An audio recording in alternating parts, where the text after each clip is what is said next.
This is A Supermarket in California by Allen Ginsberg, written in 1955 in Berkeley.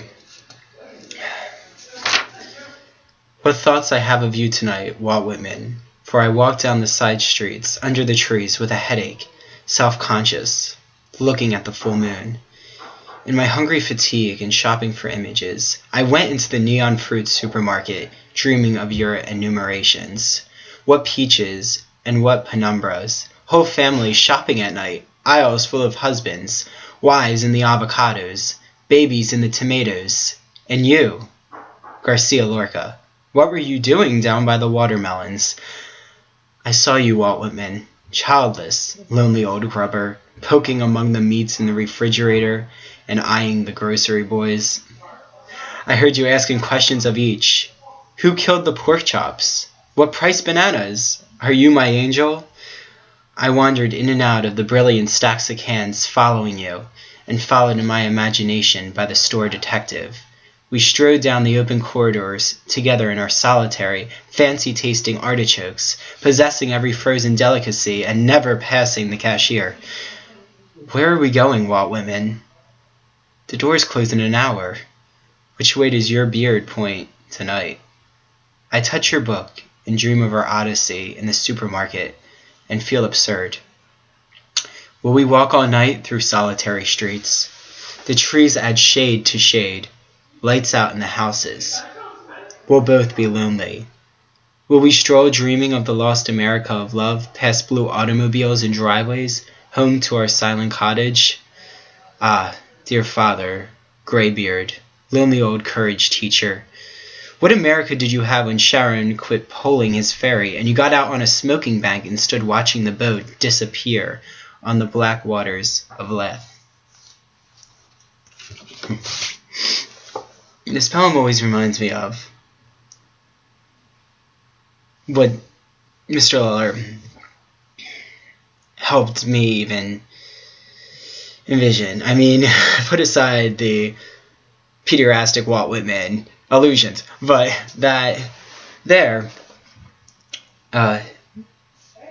just being able to explore that openness and that like speaker wandering through this supermarket, even like imagining Walt Whitman and thinking of that existence in the 19th century.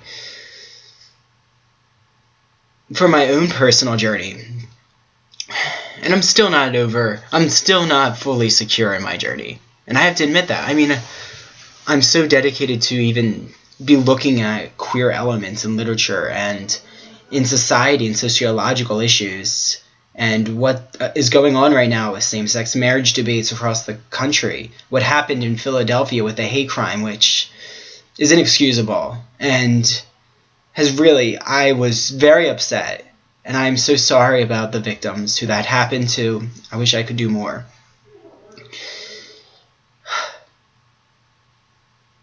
Right now, but being in high school, I didn't really open up that much about what I was going through.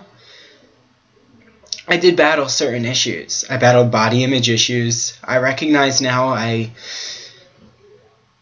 did have eating issues with my image. I was very insecure. But Mr. Lawler, by signing poetry like Ginsberg,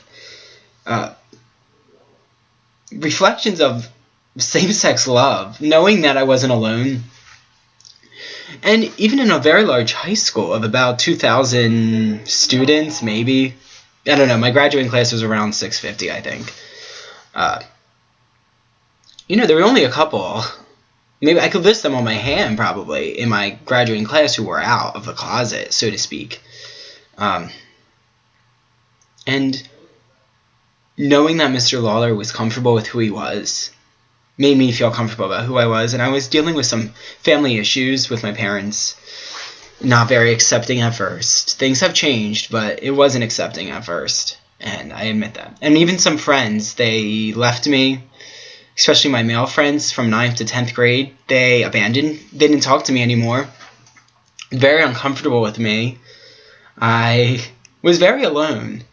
But literature was always that lens, and education, where I could just strive and I could just put it all into, text, and I could read it and absorb it and know that somewhere, some other culture, some society has this existence, and it has always made me feel liberated in my imagination, but also in how I process information. I just hope other students, and especially eventually being a professor and teaching undergraduates, I hope they can see that kind of relatability with poetry and with fiction and just literature in general, and know that they can be comfortable with who they are and not be judged or be marked by something that someone deems an anomaly or abnormal, because it's not. And this is me speaking from a very conservative family where I've had to really go against at some points. But I always do turn back to this poem.